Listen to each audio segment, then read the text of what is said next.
Bom dia, igreja, a paz do Senhor. Leitura bíblica de hoje para darmos continuidade à nossa série de devocionais. Hoje, o nosso tema dessa semana, nós vamos começar com temas bem complicados, bem complexos, mas que vão nos ajudar muito em nossa caminhada, nossa estrutura nessa jornada que se chama o Reino de Deus. Convido a você a estar comigo essa semana para juntos aprendermos sobre a vaidade e o orgulho. Você sabe a diferença? São muito próximos, são ali coligados, mas ambos têm a sua diferença. Esse nosso tema, ele rende um dos estudos mais ricos, porque a Bíblia trata do orgulho e da vaidade não apenas como pecados visíveis, mas como atitudes de um coração que afastam o cristão da dependência de Deus. É a chamada autossuficiência, ao qual, se deixarmos nos dias de hoje, eu sou capaz de tudo, eu sou importante, eu valho mais do que qualquer pessoa, eu sou escolhido por Deus.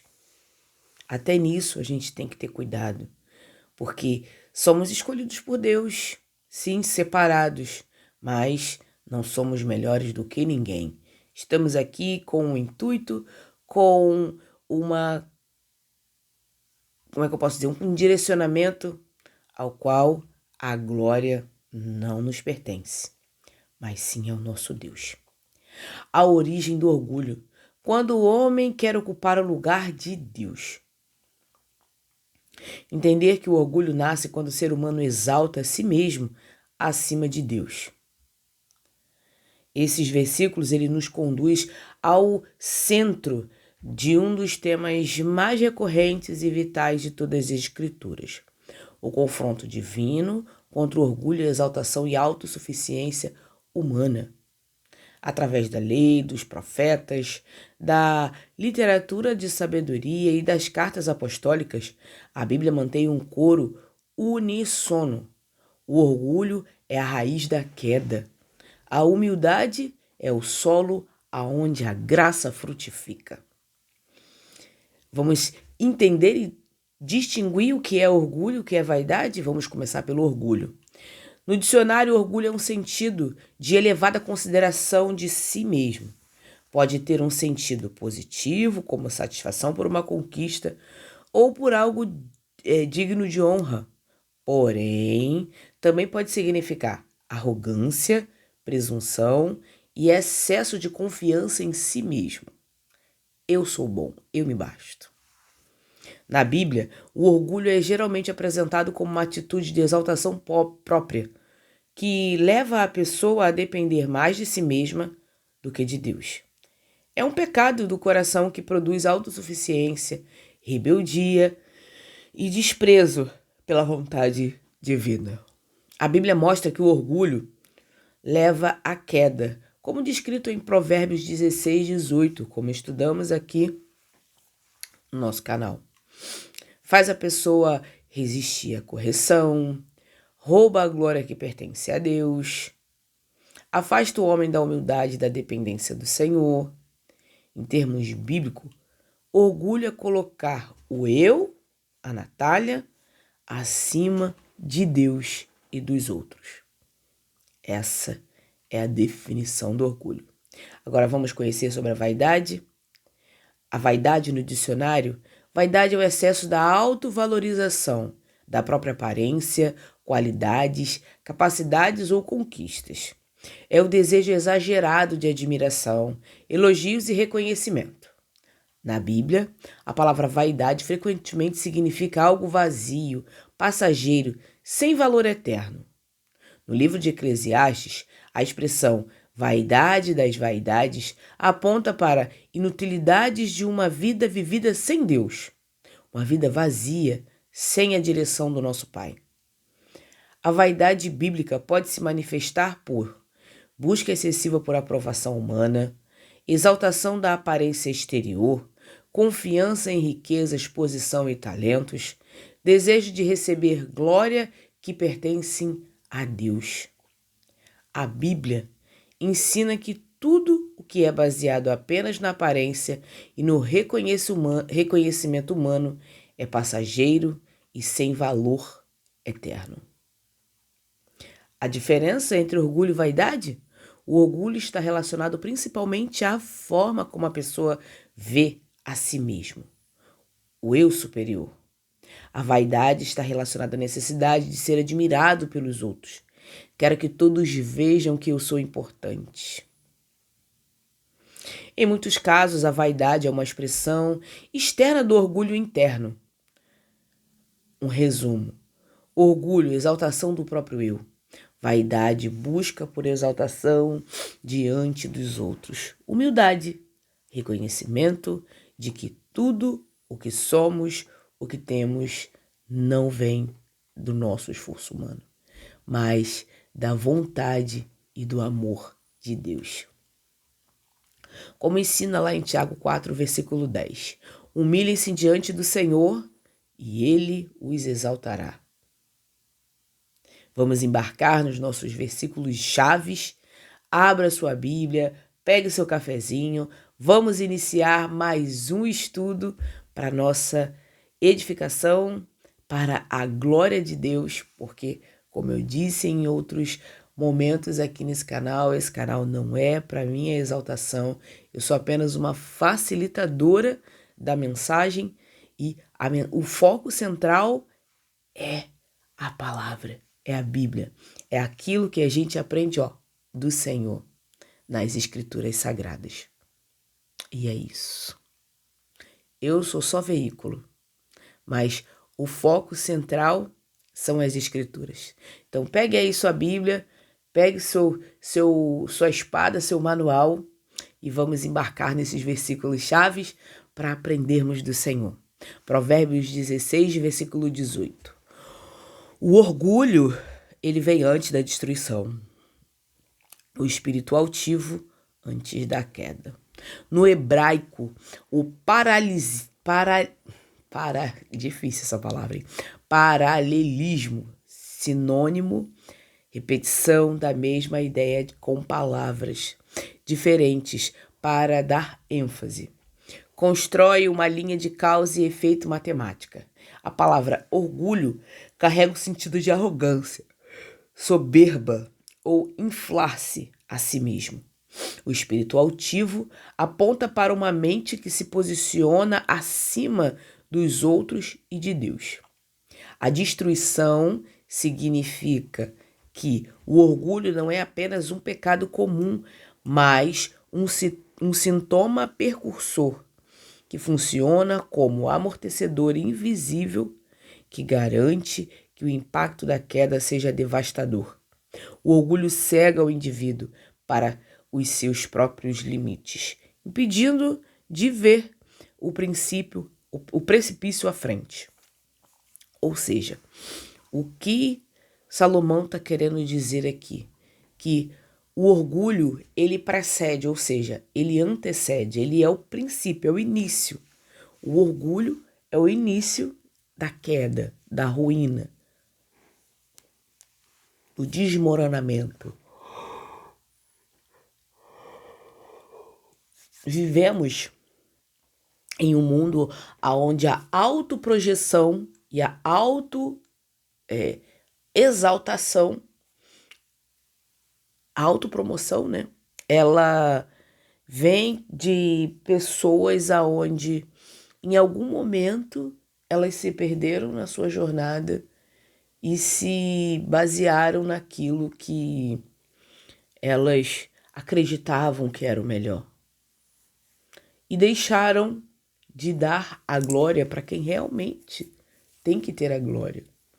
Porque se eu consigo as coisas na minha vida, se eu busco, é porque o Senhor, Ele implantou em mim o desejo. Porque quantas coisas no mundo tantas pessoas fazem? Vamos pegar aqui um mecânico que cuida de um carro. Por que eu não estudo para me tornar uma mecânica? Ele é bom naquilo que ele faz.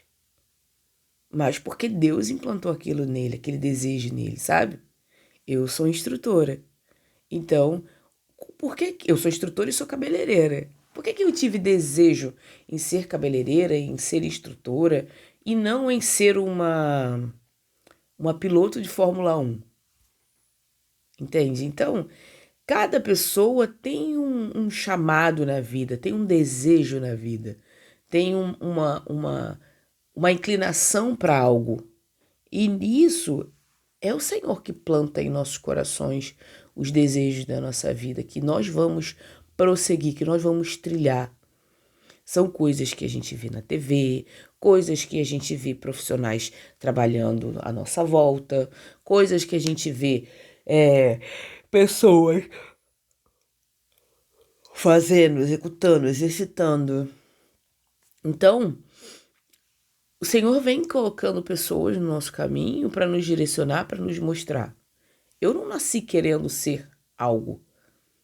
Eu, ao longo do tempo, eu fui transformando a minha carreira e aprendendo, porque o Senhor permitiu que eu aprendesse aquilo. Por exemplo, hoje a minha formação superior, eu sou formada em gestão de recursos humanos.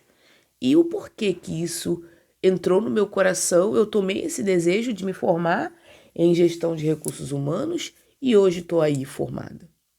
Porque o Senhor, Ele permitiu que eu entrasse para um ensino superior, para uma faculdade, entrasse para a faculdade, concluísse a faculdade, me formasse e hoje está trabalhando na minha área.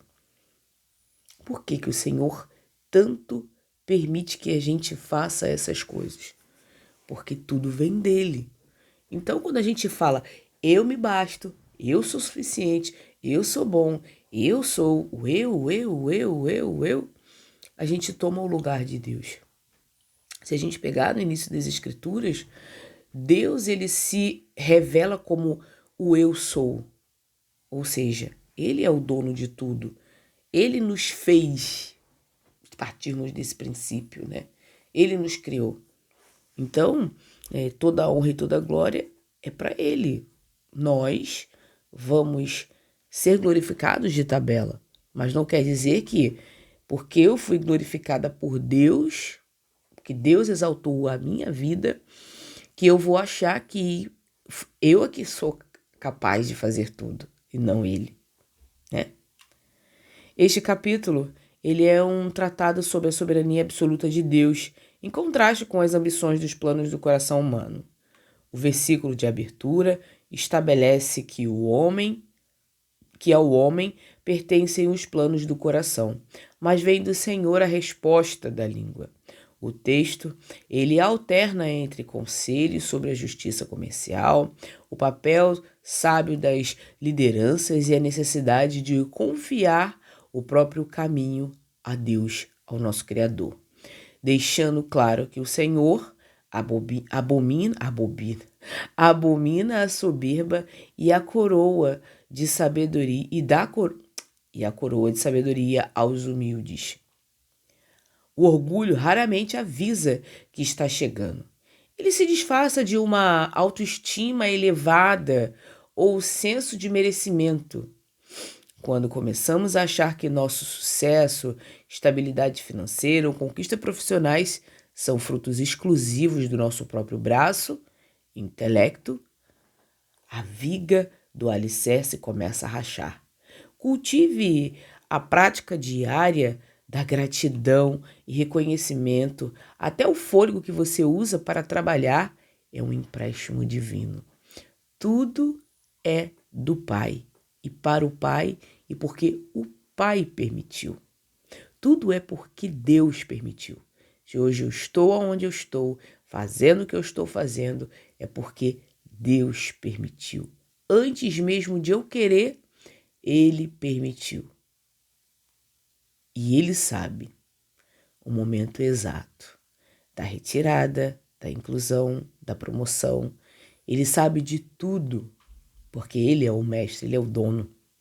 E muitas das vezes Ele permite para ver se vamos continuar, se vamos nos manter fiéis, se vamos nos manter buscando, se vamos nos manter mediante a vontade dele. Ele sabe de tudo. Até onde nós vamos cair, ele sabe.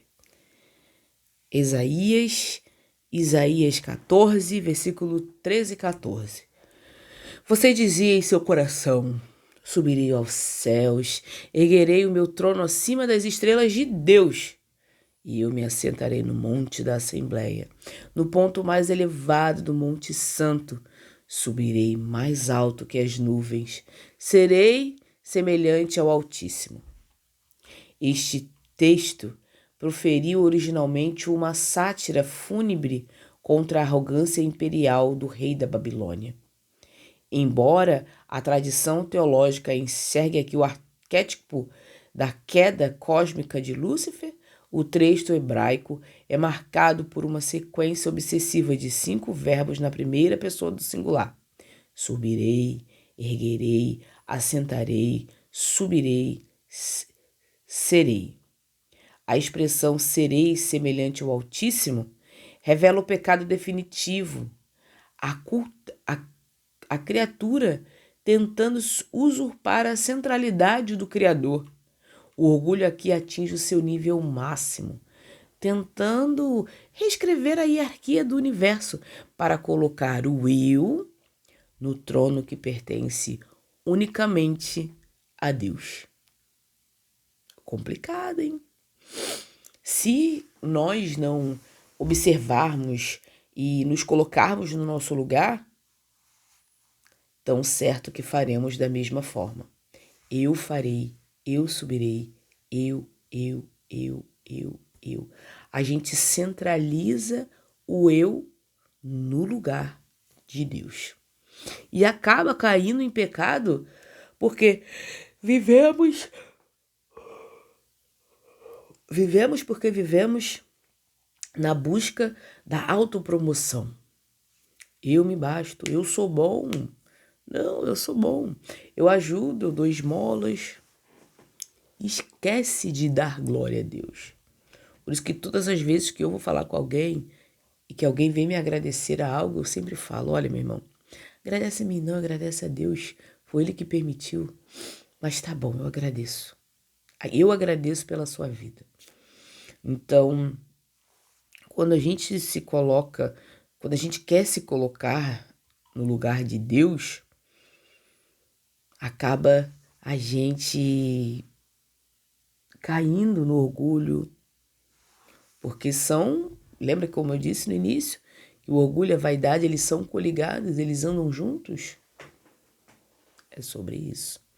Quando a gente não tem um cuidado, um direcionamento correto, a gente acaba se perdendo no meio do caminho.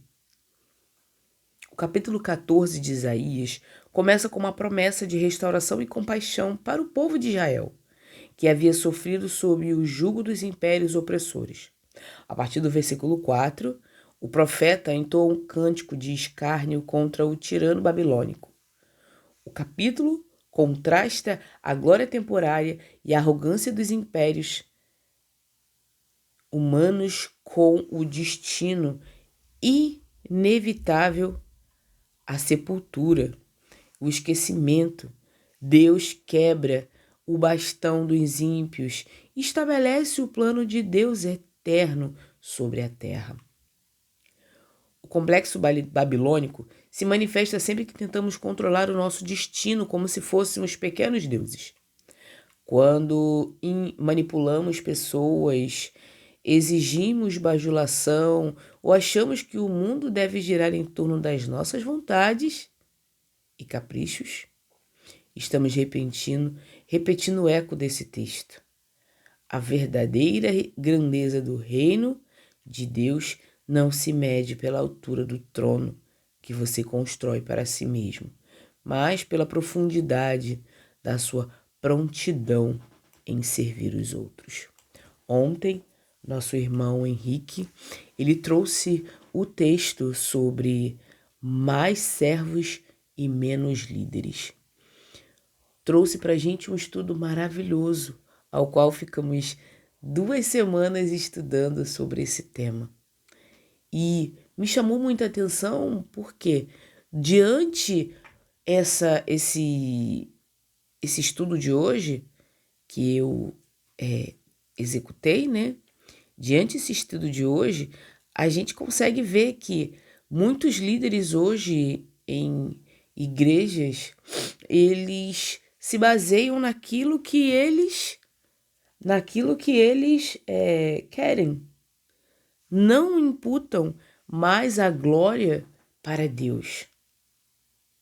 Eles querem subir no púlpito, serem adorados, serem exaltados, glorificados, sendo que a honra e a glória não pertencem a Ele. De jeito nenhum. Não pertencem a eles. A glória pertence a Deus. E é isso. Tiago 4, versículo 6. Mas ele nos dá graça maior. Por isso diz a Escritura: Deus se opõe aos orgulhosos, mas concede de graças aos humildes. Se hoje, meu irmão e minha irmã, você tem se sentido orgulhoso, orgulhosa de suas ações, de seus atos, esse versículo é para nós. Para nós que temos nos colocado acima de Deus, no lugar de dar glória a Ele. Quando não damos o crédito de que as bênçãos são porque Deus quis, porque Deus ordenou, porque Deus fez, porque Ele quis. Caímos no erro da nossa própria exaltação e do nosso próprio orgulho. Deus concede graça aos humildes porque os humildes entendem quem Ele é e qual é o papel dele na vida desses humildes. Qual lado você escolhe? Como dito no estudo de ontem, qual lado você tem escolhido para se manifestar? O lado da graça ou o lado da não graça? Tiago cita o texto de Provérbios 3, versículo 34, usando termos gregos extremamente gráficos. A palavra se opõe. É um termo militar que significa literalmente colocar-se em ordem de batalha contra, armar uma trincheira contra. Deus não apenas desaprova orgulho, ele se posiciona ativamente como se opõe, como seu oponente bélico. O orgulho faz de Deus seu inimigo porque tenta roubar a sua glória. Por outro lado, os humildes, aqueles que conhecem a sua pequenez e total dependência, ele concede graça. A graça corre para lugares mais baixos, a graça corre para os lugares mais baixos. Ela flui para os corações quebrantados que não tentam impressionar a Deus com seus próprios currículos. Olha, Senhor, hoje eu ajudei uma velhinha a atravessar a rua. Olha, Senhor, hoje eu peguei e ajudei, dei esmolas para alguém. Ou, aqui, gente, olha, tô aqui hoje para mostrar para todo mundo. Olha, eu ajudei esse morador de rua, ajudei a ele, dei comida, dei dinheiro, dei um teto, dei água. Então ele tá feliz. Ele tá feliz. Você não tá feliz? A autopromoção. A autoexaltação. A autoglorificação. São coisas que a gente, como servo do Senhor, acaba tendo um certo prejuízo, porque não damos a verdadeira glória para quem permitiu que isso acontecesse. Até ajudar alguém que você ajuda, é com a permissão do Senhor. Se você hoje tem condições de ajudar alguém, não olhe com orgulho. Ah, eu ajudei fulano. Ah, eu ajudei ciclano. Ah, porque fulano só tem isso porque eu ajudei. Se não fosse a minha ajuda, fulano nem teria. Se você pôde ajudar, é porque o Senhor permitiu que você ajudasse. Então agradeça a Deus. Senhor, obrigada pela oportunidade de eu poder fazer o bem. Pela capacidade que o Senhor me deu de poder ajudar alguém. Não vamos olhar com soberba, achando que porque eu ajudei ou porque eu ajudei a ajudar alguém que eu sou alguém diferente, melhor do que o outro. De forma nenhuma. Somos pequenos mediante o poder e a glória de Deus. Tiago confronta duramente os conflitos internos, as contendas e as fofocas dentro da comunidade da fé, diagnosticando que a raiz das guerras interpessoais é o egoísmo e a paixão carnal. Vocês cobiçam e não conseguem o que querem. O autor chama os ouvintes ao arrependimento, exorta-os a não falarem mal uns dos outros e condena a arrogância daqueles que planejam o futuro comercial sem incluir soberania de Deus, lembrando que a vida é como um vapor que aparece por um instante e logo se dissipa. Se Deus se opõe ao orgulho, nutrir a soberba significa assinar um decreto de autossabotagem espiritual. Quando você estiver envolvido em um conflito familiar ou profissional, em vez de armar as defesas para provar que está 100% certo a qualquer custo, experimente a rota da humildade. Pedir perdão e ceder o direito de ter a última palavra atrai o favor e a intervenção pacificadora de Deus para qualquer situação. Jeremias 9, 23 e 24. Assim diz o Senhor: não se glorie o sábio em sua sabedoria, nem o forte em sua força, nem o rico em sua riqueza. Mas quem se gloria, glorie-se nisto, em compreender-me e conhecer-me, pois eu sou o Senhor, que pratico a bondade, a justiça e a retidão na terra, pois é dessas coisas que me agrado, declara o Senhor.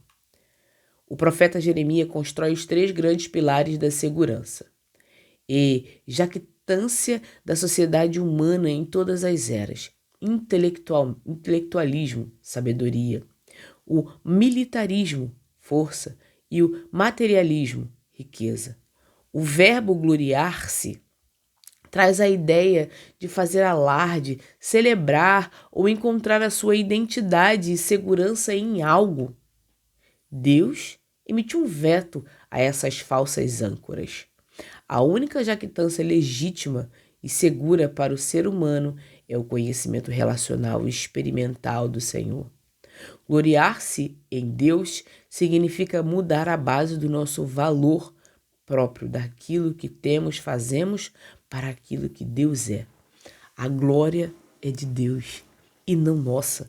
Nosso papel é nos humilharmos diante de Deus, ajudando uns aos outros. Se eu tenho entendimento, eu vou compartilhar. Se eu tenho um bem, eu vou compartilhar. Não porque eu sou boa, mas porque eu entendi que o meu Deus é bom. E só faço por meio dele, por intermédio dele e com a vontade dele. Jeremias 9 é um dos capítulos mais emocionantes do livro, conhecido pelas lágrimas dos profetas chorão, diante da iminente destruição de Jerusalém, devido à apostasia do povo. Ou seja, eles deixaram aquilo que era importante, a fé em Deus.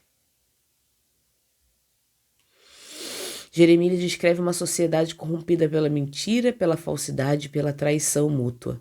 Diante do colapso social e do julgamento divino, o profeta mostra que nem o conhecimento humano, nem o poder militar, nem o dinheiro acumulado poderiam livrar a nação da consequência de seus pecados. Nada paga para que o seu pecado seja liberado. Somente o sangue de Jesus. Somente o sangue de Jesus nos comprou para a glória de Deus. O mercado de trabalho e as redes sociais nos pressionam constantemente a colocar nossa identidade nos nossos diplomas, no nosso cargo, no saldo da nossa conta bancária. O texto de Jeremias ele funciona como um choque de realidade. Essas coisas são voláteis, passageiras. Se você perder tudo isso, amanhã, quem você continuará sendo? Ancore o seu valor no fato de que você conhece e é conhecido por Deus, que ama a justiça e a bondade. Faça-se conhecido por Deus, amado por Deus. Romanos 12, versículo 3. Pois, pela graça que me foi dada, digo a todos vocês, ninguém tenha de si mesmo um conceito mais elevado do que deve ter. Mas, pelo contrário, tenha um conceito equilibrado, de acordo com a medida da fé que Deus lhe distribuiu. Paulo utiliza um trocadilho sofisticado no texto grego, com a raiz na palavra pensar e ter conceito. Ele diz que superestimar-se, pensar além do que convém de si mesmo, mas pensar com a sobriedade, ter a mente sã, equilibrada. O orgulho é tratado aqui pelo apóstolo não apenas como uma falha moral, mas como uma forma de insanidade mental ou delírio de grandeza. A sobriedade e a sanidade espiritual consistem em enxergar a si mesmo exatamente como se é. Uma criatura dependente, salva unicamente pela graça, cujos dons e talentos não são méritos próprios, mas ferramentas distribuídas livremente por Deus, à medida da fé. Romanos 12 marca a transição da epístola da teologia profunda para a aplicação prática. Paulo começa rogando aos irmãos que ofereçam seus corpos como sacrifício vivo, transformando suas mentes para não serem conformes os padrões desse mundo. Será que tem orgulho nesse mundo? Será que tem vaidade nesse mundo? É só olhar as redes sociais. A partir do versículo 13, ele introduz a ética comunitária, mostrando que a igreja funciona como um corpo com muitos membros, onde os dons individuais cooperam em amor, hospitalidade, serviço mútuo e até no tratamento específico para os inimigos. Ao costurarmos esses 5 textos bíblicos, compreendemos o diagnóstico exato e a cura divina para o mau orgulho na experiência humana. Diagnóstico do orgulho. Origem espiritual. A tentativa de usurpar o lugar de Deus. Isaías 14. Efeito psicológico. Um conceito distorcido e inflado de si mesmo. Romanos 12. Consequência direta entre entrar em uma rota de colisão e guerra com o Criador. Tiago 4. A sondagem dos valores. Veto às falsas seguranças humanas. Jeremias 9. Sabedoria intelectual, força, riqueza. A estrutura da restauração. Humildade atrai a graça, traz sobriedade, firmeza contra a queda. Provérbios 16. O orgulho é o mais perigoso dos pecados porque ele opera com anestesia espiritual. Quanto mais orgulhosa uma pessoa está, menos ela percebe nessa condição. Ele constrói casamentos, ele destrói casamentos, arruína lideranças, quebra ambientes profissionais e ergue barreiras intransponíveis entre o homem e Deus. Este estudo é que o remédio para o orgulho não é a autodepreciação artificial, mas a sobriedade da autopercepção. Romanos 12:3. Quando entendemos que a nossa inteligência, saúde e recursos não servem para o nosso pedestral individual, Jeremias 9:23, mas são presentes do Pai para o serviço ao próximo. Quebramos o ciclo da autoexaltação que derrubou impérios antigos, Isaías 14. Ao descermos os degraus da vaidade, saímos da linha do tiro do confronto divino e entramos no fluxo abundante da sua maravilhosa graça, Tiago 4:6, que nos protege do colapso e estabelece as nossas vidas sobre alicerces eternos. Não pense em si mesmo muito além do que convém. Todo orgulho começa quando deixamos de olhar para Deus e passamos a olhar excessivamente para nós. Amém? Vamos orar? Paizinho amado e querido Deus, graças te damos, Pai, por mais um dia que se chama hoje. Muito obrigada, Senhor. Obrigada por nos mostrar, Pai, que não devemos ser orgulhosos e vaidosos demais.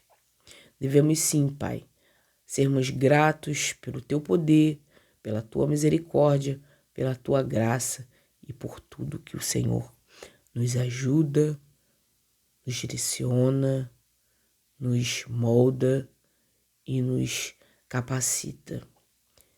Tome, Pai, em Tuas mãos nossa vida, nosso entendimento, nosso coração, para que sejamos, Pai, dia a dia, não elevando a nossa própria vontade, não elevando a nossa própria capacidade humana, mas deixando claro que o Senhor é o dono de tudo. Muito obrigada, Pai. Tome esse dia nas Tuas mãos, perdoe nossos pecados, nos ajude a sermos melhores, direcione nossas vidas, Pai. Hoje eu oro e já te agradeço em nome de Jesus. Amém.